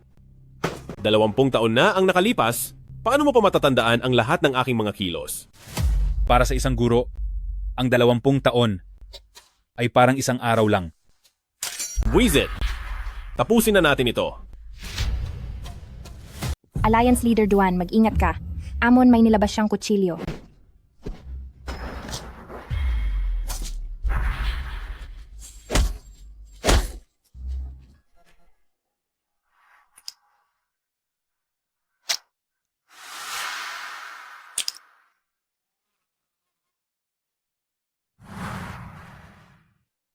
Amon, bali na ang iyong kanang braso at nakuha na rin ang iyong sandata. Wala ka ng pag-asang manalo. Sumuko ka na. Hindi ako susuko. Nagtrabaho ako ng maigi sa buong buhay ko. Mas nagsipag ako kaysa kahit kanino. Bakit parating may mga taong mas malakas sa akin? Ano bang kulang sa akin? Amon, ipinanganak kang may pambihirang talento at nagsikap ka sa iyong pagsasanay. Sa madaling salita, dapat ay walang makakatalo sa iyo. Kung gayon, bakit ako natalo? Dahil masama ang iyong hangarin at ginamit mo ang iyong kakayahan sa maling paraan. Kung sa bawat pagsubok ay pagnanakaw at pandaraya lang ang iniisip mo, hindi ka talaga uunlad sa sarili mong abilidad. At ang paggamit ng mga madayang paraan ay darating ang araw na mawawalan din ng bisa. Asahan mo nga naman sa isang gaya ni Alliance Leader Duan. Matapos pilayin ang kalaban, magagawa mo pa akong pangaralan. Sige, sumusuko na ako. Ano? Susuko ka na ngayon? Mali talaga ang tingin ko sa'yo. Akala ko pa naman ikaw, Amon, ay may kakayahan. Hindi ko akalaing wala ka palang silbi. Hindi ko sana ibinigay sa'yo ang lahat ng yaman na iyon. Tumahimik ka na. Kung magaling ka, ikaw ang gumawa. Ano? Talo na nga, pero ang yabang pa rin. Ingat ka, baka hamakin ka pa ng iba pagkatapos nito. Kung ako sa iyo, tumakas na ako noon pa. Tingnan natin mamaya kung sino pa ang magtatanggol sa iyo. Alliance Leader Duan. Sa buong buhay ko bilang si Amon, isang bagay lang ang natutunan ko. Ang mundo ay isang kagubatan. Kung sino ang manalo, siya ang hari. Kapag nandoon ka na sa tuktok, ikaw na ang may hawak sa kapalaran ng iba.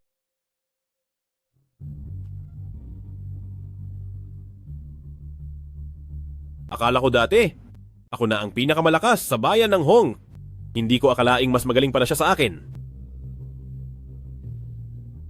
Sige na, tapusin mo na ako. Tanggap ko ng maluwag ang pagkatalo ko, Amon. Amon, may huling-hiling ka pa ba bago ka mawala? Kayong mga nagbabait-baitan, bakit ang hilig ninyong magpaligoy-ligoy? Hindi ba mas madaling tapusin na lang ako? Tungkol naman sa huling hiling, meron nga ako. Pagdating ng panahon, kapag narating nyo na ang kanluran, sana ay maipaghiganti mo ako. Dahil ang matalo sa kanya ay hinding-hindi ko matatanggap. Naintindihan ko.